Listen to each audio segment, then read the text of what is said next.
საუბარს პირდაპირ ეთერში კი ენერგეტიკის მინისტრის მოადგილესთან ქალბატონ მარიამ ბალიშვილთან ერთად განვაგრძობთ. ქალბატონო მარიამ, მოგესალმებით, დიდი მადლობა რომ დრო გამონახეთ ჩვენთვის. ქალბატონო მარიამ, პირველ რიგში ბუნებრივია ყველას გვაინტერესებს სუბსიდირების სქემა, რაზე შეჯერდით? განცხადებები ნამდვილად იყო გუშინ მთავრობის მხრიდან გაკეთებული, რომ სუბსიდირების მექანიზმებზე მუშაობა დაიწყო. ამ ეტაპზე მიმდინარეობს ეს მუშაობა, თუმცა საბოლოო ჩამოყალიბებული ფორმატი ამასთან დაკავშირებით გადაწყვეტილება მიღებული არ არის და როგორც კი დასრულდება, დარწმუნებული ვარ, მთავრობა შესაბამის განცხადებას გააკეთებს. ქალბატონო მარიამ, ტარიფი უკვე გაიზრდება 1 აგვისტოდან. ანუ სუბსიდირება როდიდან დაიწყება? ბუნებრივია ის იქნება პარალელურად, შესაბამისად სუბსიდირება ემსახურება სწორედ ტარიფის კორექტირების შედეგად დამდგარი შედეგის დაბალანსებას და შესაბამისად ეს დროში იქნება აბსოლუტურად თანხმედრაში. დაახლოებით დათვლილია უკვე რა თანხა დაგჭირდებათ? ამას იმიტომ გეკითხებით, რომ ბუნებრივია ეს თანხები ბიუჯეტში გათვალისწინებული არ ყოფილა და ამიტომ ამ თანხების მოძიებაზეც უნდა იფიქროს ახლა მთავრობა. რამოდენიმე სცენარი იხილება, როგორც გითხარით, რომ არის გარკვეული, ასე ვთქვათ, მოსაზრებები, რომ ეს სოციალურად დაუცველი მოსახლეობის სუბსიდირების მიმართ იყოს, პრიორიტეტად იყოს აღებული სოციალურად დაუცველი მოსახლეობა. შესაბამისად არის რამოდენიმე ვარიანტი, სწორედ ამ ვარიანტების შერჩევა ხდება ეხლა და დაზუსტება და შესაბამისად ბიუჯეტის და ფინანსური რესურსების მოზიდვა სწორედ შერჩეულ ვარიანტზე აქცენტებით იქნება მობილიზებული. ანუ ის მაინც რომ გითხრათ, მთავრობა გაყვება თუ არა თავის ესე ვთქვათ ეკონომიკურ ფილოსოფიას, საყოველთაო პრინციპს და ყველას დაუსუბსიდირებს თუ არა ტარიფს, თუ მოხდება კონცენტრირება სოციალურად გაჭირვებულ მოსახლეობაზე, ან რაიმე სხვა ტიპის კომპონენტებით მოხდება, ესე ვთქვათ, გამორჩება ვინ დასუბსიდირდეს და ვინ არა. ზოგადად ეს არის პრაქტიკა, მიზნობრივი სუბსიდირების პრაქტიკა მთელ მსოფლიოში მუშაობს და სწორედ ორიენტირებული არის სოციალურად დაუცველი შეჭირებული მოსახლეობის მიმართულებით. შესაბამისად ამ პრინციპზე იქნება სავარაუდოდ სოციალური დახმარების სუბსიდიის სქემა დაყრდნობილი და დაველოდოთ შედეგებს, თვალსახარით რომ ეს იქნება მიზნობრივი სუბსიდირება და პრიორიტეტი იქნება სოციალურად შეჭირებული მოსახლეობის დახმარება. მესმის, თუმცა პრინციპში რომ შევხედოთ სუბსიდიით თუ მის გარეშეც, ანუ რეალურად მოსახლეობას მაინც უძვირდება გადასახადი, რადგან სუბსიდიას, ესე ვთქვათ, ბიუჯეტი გაწევს და შესაბამისად, ანუ გადასახადების გადამხდელის ჯიბიდან დაიფარება მაინც ეს სხვაობა, არ მეთანხმებით? ბუნებრივი არის, ჩვენი ბიუჯეტი არის მომართული იმისთვის, რომ მოსახლეობის საჭიროებები შეძლებით დაგვარად დაკმაყოფილდეს და ის პრიორიტეტები, რომელიც გააჩნია სახელმწიფოს, ის მოთხოვნები დაკმაყოფილდეს და სწორედაც აი ამ მიმართულებით დაბალანსებული გადაწყვეტილება იქნება ჩემი ღრმარწმენით მოძიებული. ანუ რეალურად თუ კი ხელისუფლება მიდის იმ მიმართულებით, რომ სოციალურად გაჭირვებულებისთვის მოხდეს მხოლოდ სუბსიდირება, გამოდის, რომ ისინი, ვინც რეალურად ამ კატეგორიაში ვერ ხვდებიან, მაგალითად იგივე მე გაცილებით უფრო მეტად გამიძვირდება მე ტარიფი, ვიდრე ეს რეალურად არის ციფრებში მოცემული, ასეა? ბუნებრივი არის, ეს არის რეალური, ასე ვთქვათ, რეალობიდან გამომდინარე ფაქტი, რომ დადგინდა ახალი ტარიფი.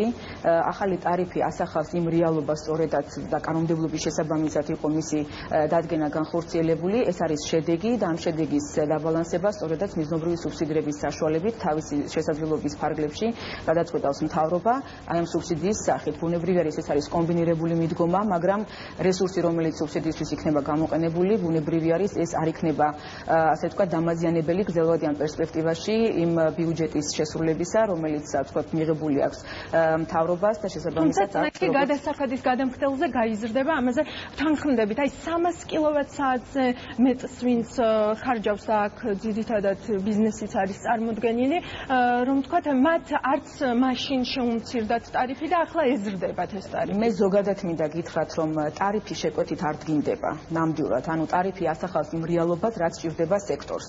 ეს არის ფასი, რომელიც უზრუნველყოფს იმას, რომ ბაზარზე არსებობდეს პროდუქცია და ამ პროდუქციის შეუფერხებელი მიწოდება ხდებოდეს მომხმარებლამდე.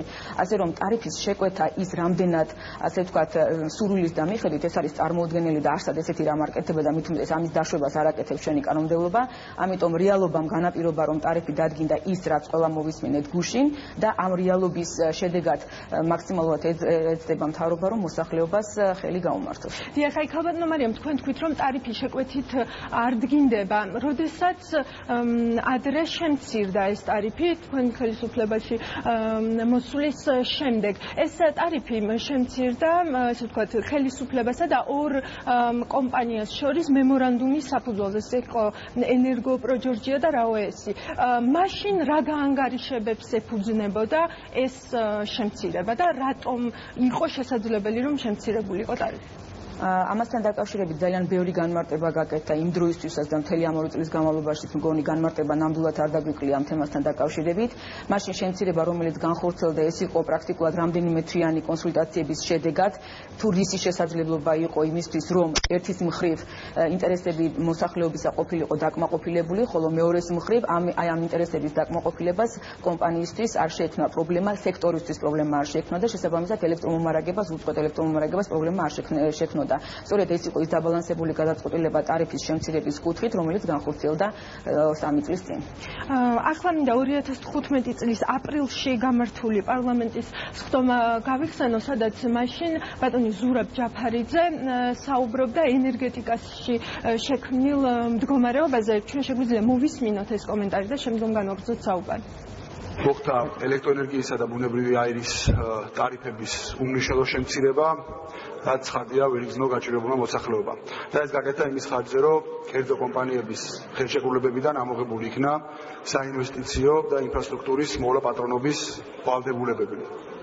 ერთ-ერთი ფუნდამენტური პრობლემა, რომელიც ამან შექმნა ამ გადადგმულმა ნაბიჯმა, მდგომარეობს იმაში, რომ საქართველოს ენერგეტიკის სფერომ სამწუხაროდ დაკარგა საინვესტიციო მიმზიდველობა და ეს ასახული არის, თუ ნახავთ წლების მიხედვით რა ინვესტიციები იდებოდა ენერგეტიკაში, ნახავთ, რომ 2012 წლიდან მოყოლებული არის მნიშვნელოვანი კლება.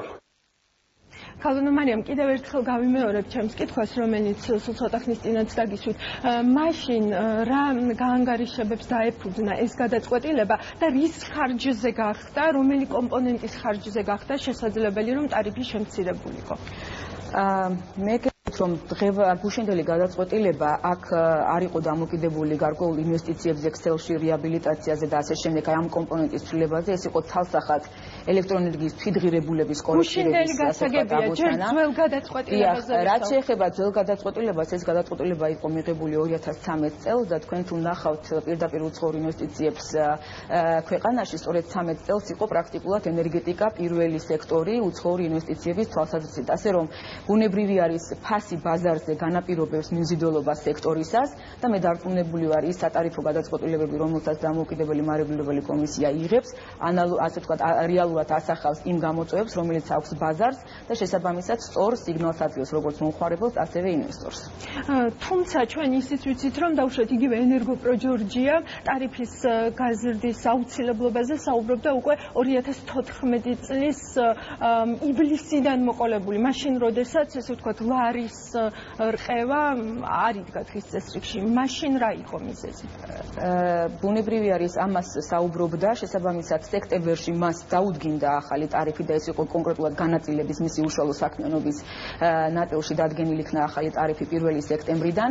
რაც შეეხება საშუალო შეწყვეტის თვითონ ელექტროენერგიის თვითღირებულებას, სწორედ ეს იყო ამოცანა გუშინდელი გადაწყვეტილების, რომ ახალი რეალობის გათვალისწინებით სწორედ ელექტროენერგიის შესყიდვის ახალი ტარიფის დადგენა მომხდარიყო.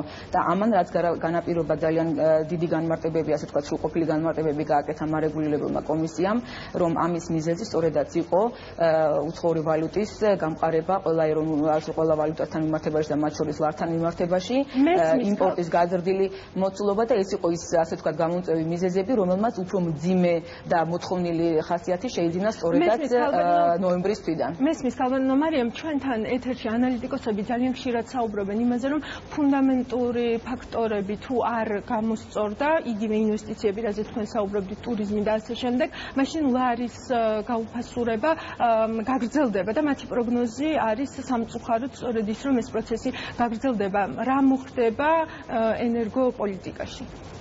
სამწუხაროდ მე არ მაქვს საკმარისი კომპეტენცია განსაზღვრა პროგნოზი გავაკეთო თუ ლარის კურსის ცვლილება რამდენად ასე ვთქვათ იქნება მნიშვნელოვანი ან არამნიშვნელოვანი ის რა ხასიათს შეინარჩუნებს მომავალი თვეების განმავლობაში, მაგრამ კანონმდებლობა ითვალისწინებს რომ მოცემულობიდან გამომდინარე დადგინდეს ახალი ტარიფი. თუ რეალობა იქნება განსხვავებული, შესაბამისად ადეკვატური გადაწყვეტილება დარწმუნებული ვარ მიღებული იქნება როგორც კომპანიების მხრიდან, რომლებსაც აქვთ უფლებამოსილება ამ რეალობის გათვალისწინებით მოითხოვონ ტარიფის გადახედვა, ხოლო მარეგულირებელ კომისიას აქვს ამისი უფლებამოსილება, რომ მას გადახედოს და რეალური ტარიფი დაადგინოს. და ბოლოს ძალიან მოკლედ თელასის შემთხვევაში რა მოხდება? გაუძვირდება თუ არა ტარიფი სავარაუდოდ ასევე დედაქალაქის მოსახლეობასაც? თელასის შემთხვევაშიც მე ვფიქრობ, რომ აბსოლუტურად ანალოგიურ სიტუაციასთან გვაქვს საქმე. გუშინდელი განმარტებების შესაბამისად მაქვს ინფორმაცია, რომ განაცხადში ცალსახად კომპანიამ დააფიქსირა ის მიზეზები, თუ რის გამო გადაწყვიტა მან სატარიფო განაცხადის შეტანა მარეგულირებელ კომისიაში და პრაქტიკულად ეს არის იდენტური, რაც იყო ენერგოპროს შემთხვევაში. ასე რომ დიდი, ასე ვთქვათ, არის რეალობა სწორედაც დიახ პროგნოზს აკეთებს იმისა, რომ ადეკვატურად დადგინდება ახალი ტარიფი თელასის მომხარებელს. დიდი მადლობა ქალბატონო მარიამ ბალიშვილი იყო ჩვენთან ერთად ბიზნეს კონტაქტზე ენერგოსუბსიდირების პოლიტიკაზე გავაკეთეთ მასთან ერთად აქცენტი დრო